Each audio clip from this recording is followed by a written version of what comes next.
Maroshi, ranked number 4 in the world. Overall, World Cup winner. Fenced well in 3 of the World Cups this season. Very active on the feet, little steps forward and back, trying to draw the opponent, lull him in, then pick up his blade and hit him. We'll see, 40 seconds left. Gebert goes for a foot hit. Maroshi moves out of the way.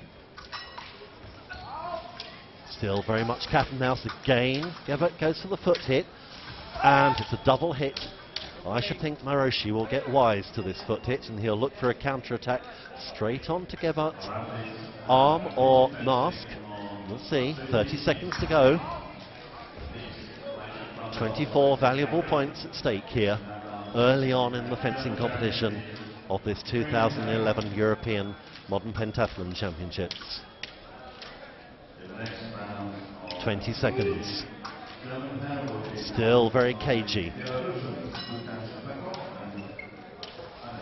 Again, going for the foot hit, doesn't work. Oh, and it was a very weak counter-attack by Maroshi, and Gebert picks up the blade with counter-seize and pushes it straight through. Gebert doing well here. So, on the right, Lanigan O'Keefe of Ireland. On the left, Olympic champion Andrei Moiseev of Russia. The Russian, big, tall, strong left-hander, flicking away at the blade of the Irishman.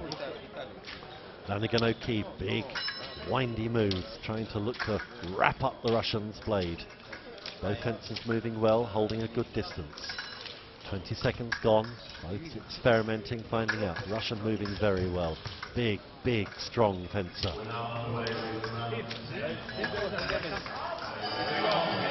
Still looking out. Just over 20 seconds to go. The pace will up now.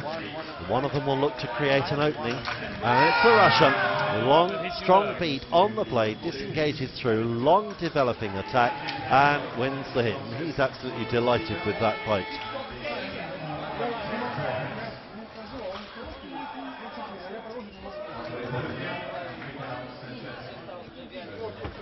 The Russian lifts the hand quite high on his actions as he comes forward.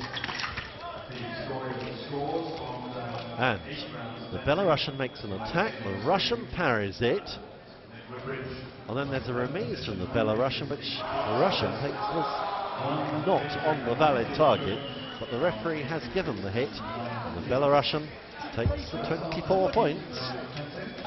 Stefan Gebert of Germany on the right, and Nicola Benedetti of Italy on the left.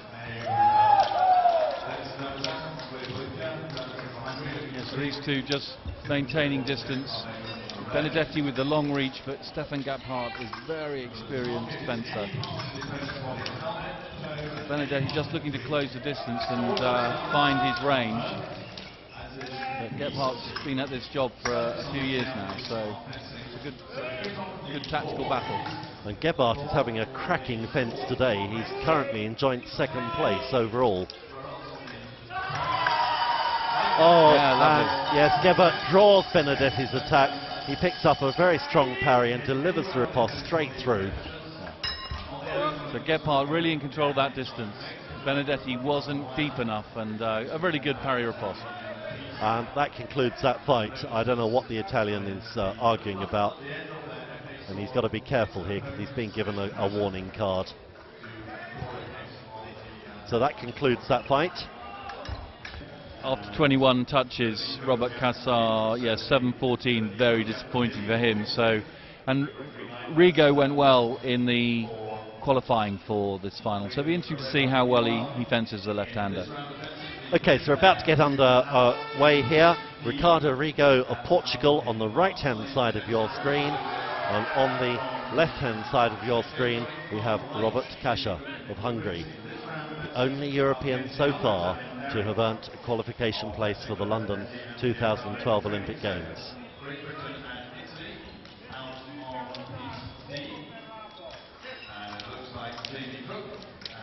This is round 11 of the fencing, round 12 of the fencing in the European 2011 Modern Pentathlon Championships. Cagey start. Yeah, the athletes just sizing each other up in the first 30 seconds of this fight. Kassar just straying off piece, so he has to yield. 34 seconds to go. Yes, as each minute ticks away, as the minute ticks away, the pace gets faster. They try and create more openings. And there, fantastically timed flesh. Yeah. So Rigo presents the blade and Kassar picks it up, and beautiful extension off the flesh. Take his 24 points. 24 much needed points after his poor fence to date. It just goes to show again what the change in pace, the tempo, makes all the difference, doesn't it? A good fast flesh and a good touch. So, here we are in the next fight. Alexander Mordasov of Ukraine on the right, and Adam Maroshi of Hungary on the left. Maroshi, winner of the #1 in the World Cup standings, I think, I'm not sure. Well, he's certainly been top athlete over the last few years, and he's fencing well today. More mobile this fight, these two closer distance, just trying to find a way through the blade. Maroshi under pressure. A feint down low by Mordasov, but he picks up the blade but doesn't put it on. Yeah, Mordasov definitely playing with the blade, looking for an opening, but he doesn't even need to use the blade. Well, the pressure was there from Mordasov, wasn't it? The whole fight, he was dominating that tempo, and Maroshi was always under pressure. Yeah, he took Maroshi out of his comfort zone and caused him to do something, and he just scored with a simple counter-attack. Be interesting to see now whether Mordasov takes the same tactics with Kassar. He's mobile on the piece, and he does like to press Mordasov. Likes to dominate the timing, but there again, fantastic change of tempo, and Kassar hits him with counter time. So here in Medway Park, in round 12 of the fencing stage, the first discipline of these European Modern Pentathlon Championship finals. Portuguese fencer got a good victory in his first fight in this round. Let's see how he does against Maroshi. Dominic, talk us through this fight. Yeah, so both these athletes doing well in this fencing competition, so it'd be interesting to see more balance. So this time a bit more cagey, both maintaining distance, just playing with the blade.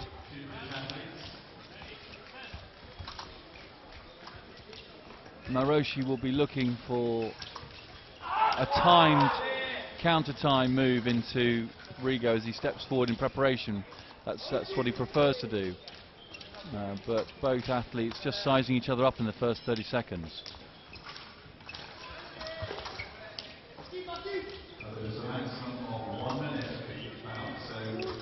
Maroshi really looking as if he can draw Rigo to pick up his blade and work off that. 10 seconds to go. 10 seconds to go now. One of them's got to do something. So the Maroshi made a number of false attacks trying to draw Rigo in, but not deep enough, and Rigo disengages and hits him.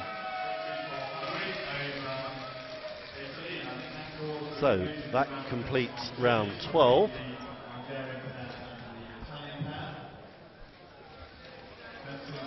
Woodbridge of Great Britain on the right in this 2011 round 12 of the fencing in the European Championships.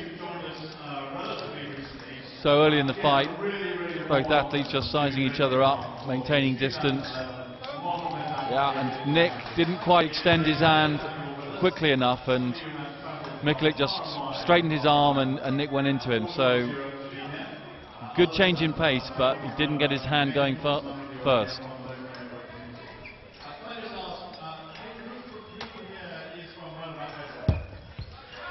We've got James Cook on the right-hand side of your screen, and on the left, David Svoboda.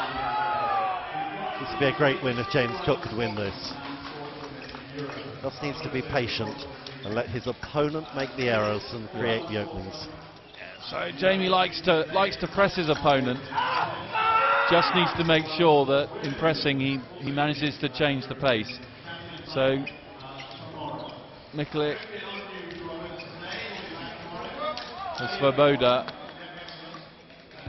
missing with his first attack, so the president stops the fight.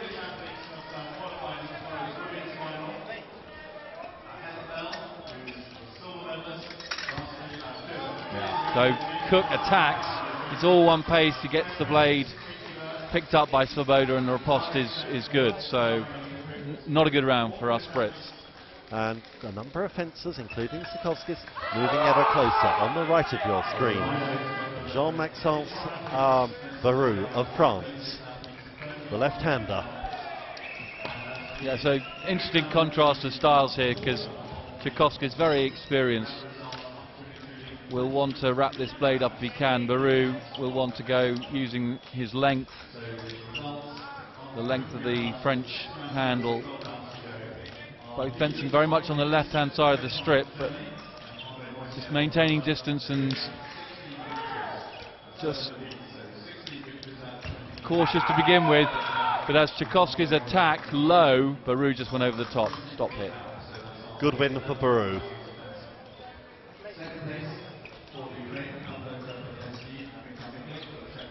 The next bout on the right-hand side, Pavlo Karpelyansky, currently ranked number 3 in the fencing today.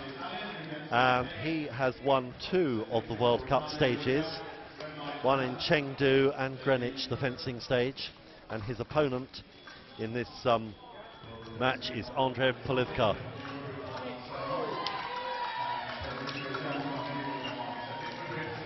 So again, Karpelyansky looking to just press his opponent. Polivka, cagey fencer, good fencer as well, just playing with the blade, looking to get a hit around the lower arm as Karpelyansky steps forward, but again, pressing, pressures on Polivka at the far end of the strip. Polivka got his work cut out, lost on the last 10 occasions against Karpelyansky. Yeah, both these Karpelyanskys like to press their opponents and dominate the space. Polivka fighting to maintain it. And Polivka's fencing breeches just coming undone, and referee stops the fight. I think he's quite grateful for a break. 15 seconds to go, and he's right under the kosh, really, at the far end of the strip, trying to keep Karpelyansky away from him. Again, 10 seconds. 5. Well, the touch is on the floor. Polivka under sort of desperation sort of attack. Karpelyansky had his blade with just 5 seconds to go. Really under the kosh. Karpelyansky really has got to do something in the last 5 seconds. Big parry riposte. So he got the blade again, didn't get the parry on straight away, so the referees annulled it. Just 3 seconds. Neither of these fencers can afford to get 0 points here.